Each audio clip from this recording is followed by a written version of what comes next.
YouTubers, Christopher Wanamaker here doing a new category video on vehicle preparedness and readiness.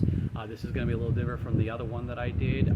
This has more to do with getting your vehicle pre-packed with all the most important items and filling it to the brim to prepare for mandatory evacuation if, like, say, a forest fire hit my area and all that. So doing a pre-example, going through it, grabbing all your items, filling it, do a little Tetris organization, and then start making a bit of a list for you and any other family members of the most important items, and then to grab that, fill your car to the brim, organize it, and then pull everything back out, take pictures of all the items, and make like 3x5 card lists in order to pre-pack your vehicle and have a good idea of the most important items to put in it.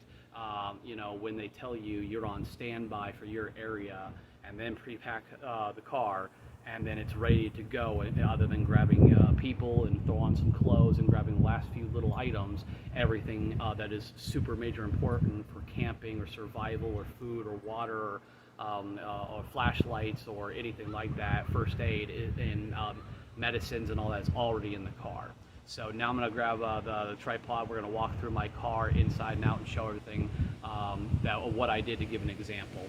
And sorry for the wind if it's hard to hear me. I can't control the weather. So let's. So first off, I used to have a sports rack. It was like 18 cubic square feet sports rack. It was like $350 when I bought it. And it would only open up from the back side with a key, but then I traded it in, sold it for $200 on I think it was Facebook Marketplace or OfferUp, and then I went ahead and bought myself like a $750 Thule lockbox container, which I love so much more than the sport rack.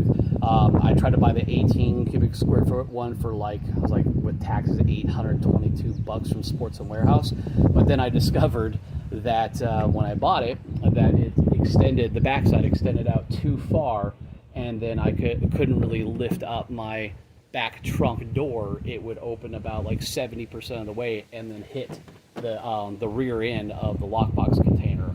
So I went and took it back, traded in for the 16 cubic square foot, and that was a total of $750 with military discount. So, and I absolutely love this, thing. It's more aerodynamic. It's more tactical. The clamps are way better than the sports rack version. And then from both sides with a key, I can open it up from either side, from the driver's side or the passenger side. So here's pretty much everything. I'm already, pre-packing everything. Grab, and most of this already stays in here all the time, but what's the last 10-20% of what do I need to grab and add to it of items throughout my entire apartment, and organize it, make sure it all fits and all that. So there's that. Lock it up. I'll unlock the other side too.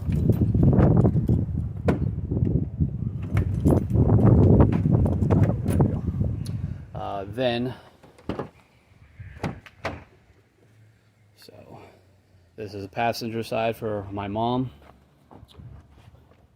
and then went ahead and pre-packed everything.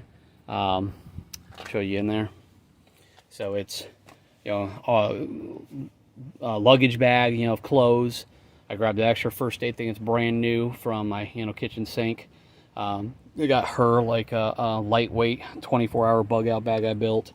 I got her soda because she can't live without soda. And then I've got a bunch of other stuff. Her walker, her wheeled walker is right there underneath. So we got that. And then on the, we'll go to the other side. I got like a little hiking fanny pack kind of thing for my lower back, and it has the Life Straw metal water bottles. I got towels, all that kind of stuff. A pop-up 4 to 5 person tent for her. Little other pop-up like hygiene shower device right there. And then we'll go to the other side, and a like lawn chair cot.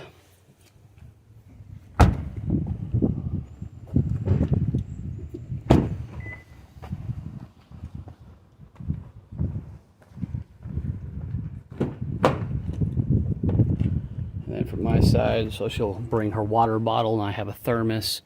So there's that outdoor pop-up privacy tent. I got a grocery bag of more Peak refuel bags. And then I'll have my clothing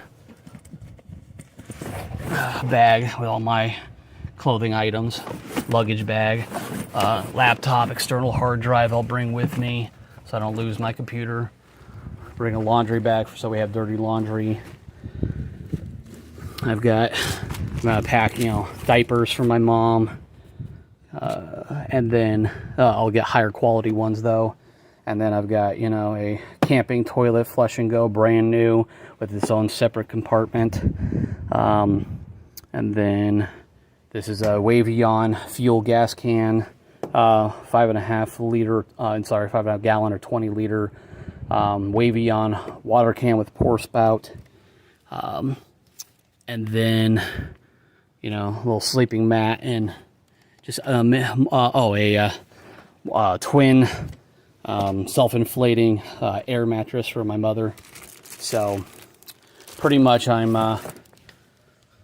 this whole idea is to pre-pack your entire vehicle to the brim, fully filling it up with every important item that you can think of, and then writing it all down.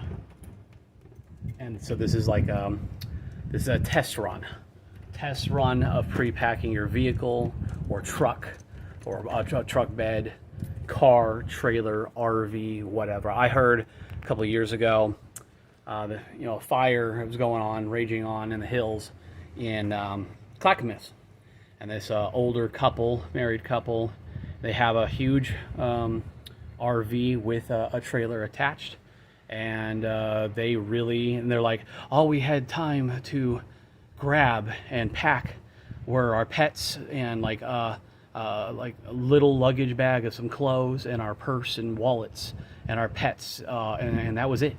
And, it's like, well, you knew about it for like a day or two. Why the hell didn't you pre-pack your entire RV, vehicles, trailer, everything, with as much of the most important items as humanly possible? That doesn't make any sense to me. You had time.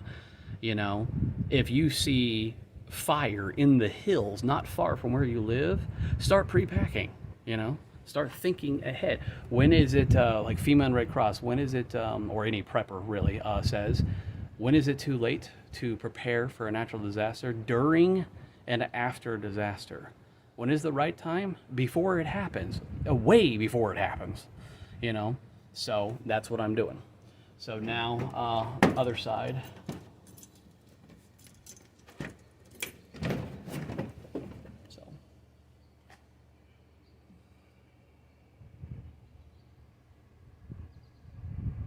Water, got a cooler full of like Mountain House dehydrated food and Peak refuel and Cliff bars. Got a military cot in there, extra boots already worn in. I'll carry my, got a rifle case, I'll put my, survival rifle in there. Got a spear, got a pack raft, got an electric chainsaw, got a life jacket, a chirp wheel, gas can, Fiji water bottles. IBNS one-person pop-up cot tent that attaches to a military cot frame, and then push the back seats down and fill the back with everything humanly possible. So the only thing, there is a little bit more room left in here, as you can see. There's a little bit of room in there. So what I'm gonna do is I'll probably look at I even got a ceiling like cargo net rack from Amazon recently.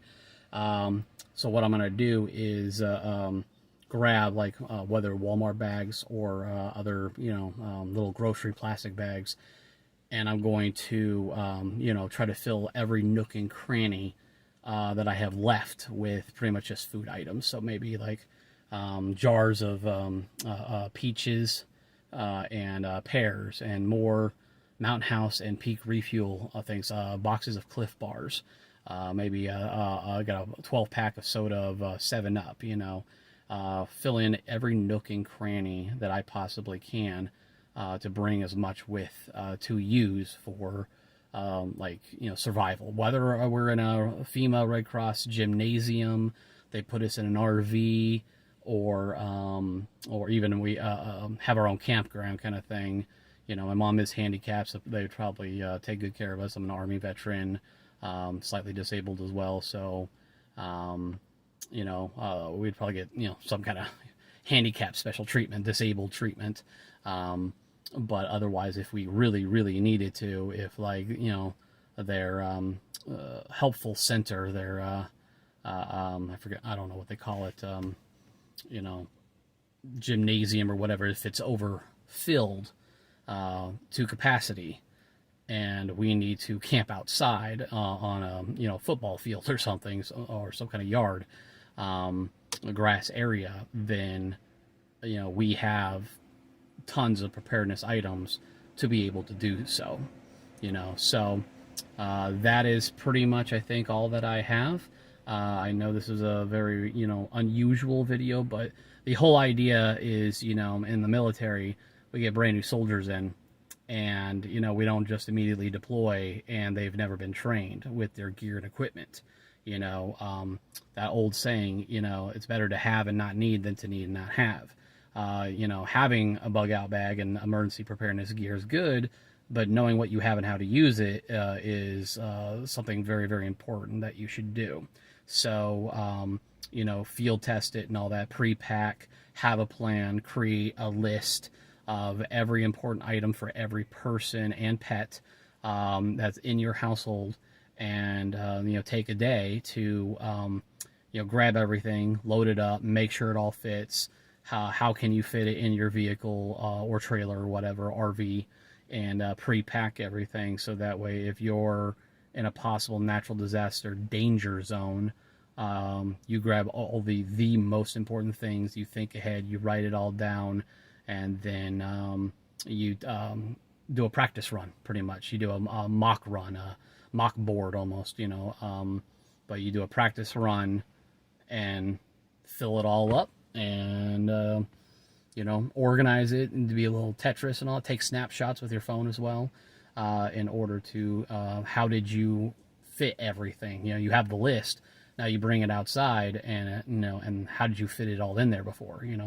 Well, if you have pictures from different angles, you'll be able to remember. So especially if you pre-pack it once or twice, like you pack your car up like I just did, like once a year kind of thing, you keep practicing, and practice makes perfect. So so this is a good idea to prepare for major natural disasters where there are mandatory evacuations, and that will cut down your time, effort. You're running around with your head cut off. What else do I grab? What else do I grab? You know, I'm going a million miles an hour. I'm being pulled in, you know, 50 different directions. Multiple family members are like, you know, mom, dad, what do we do? What do we grab? And all that. Well, if you already had a list, if you already have done it, everybody pretty much already knows what they need, you know, what kind of clothes to pack, and shoes and coats and all that kind of stuff. And then, and camping gear and cooking gear and all that. The only thing I can really think of, I would make a few modifications. This green thing right here is part of my mom's 24-hour bug out bag that I built. And I might only grab a couple of items from there and, you know, take out the whole bag, because I have my own high quality 72-hour survival bug out bag in the back. And if I get other things like a solar generator and say like a Go Sun, probably the $400 or $500 Go Sun Fusions, it's a solar oven. I want to get one of those. And so I get a few other things, and they're a little bit bulky. I'd have to get, you know, take out one or two bulky items out of this, you know, pile of stuff. So other than that, let me just show real quick the back trunk area to finish up this video. So this is pretty much how prepared I am, other than what's in the Thule lockbox container. That is my 72-hour right there survival bug out bag that I've built myself for the past 10 years. And I pretty much has nearly everything that I could really think of, other than like one of those GPS beacon SOS text message locator things. That might be, I think, the only thing that I don't have, and then I have to grab my mom, we get put on clothes and all that, a few hygiene items, and my firearms. And then I think the only other thing as well, maybe like a Walmart bag's worth of important 3-ring binders of paperwork for my VA medical disability stuff, and I Love Me binder, and my maintenance binder for the vehicle of all my maintenance services. So my most important documentation, grab and bring with as well. And that's about all I have. So hope you guys enjoyed this video. Hope it gave you some ideas of what to do and what to have in order to get more prepared, think ahead. And the more you prepare, the less worried, concerned, stressed out, scared you are. So that's all I have. All right, you guys have a good day and have a good summer and be safe. All right, bye.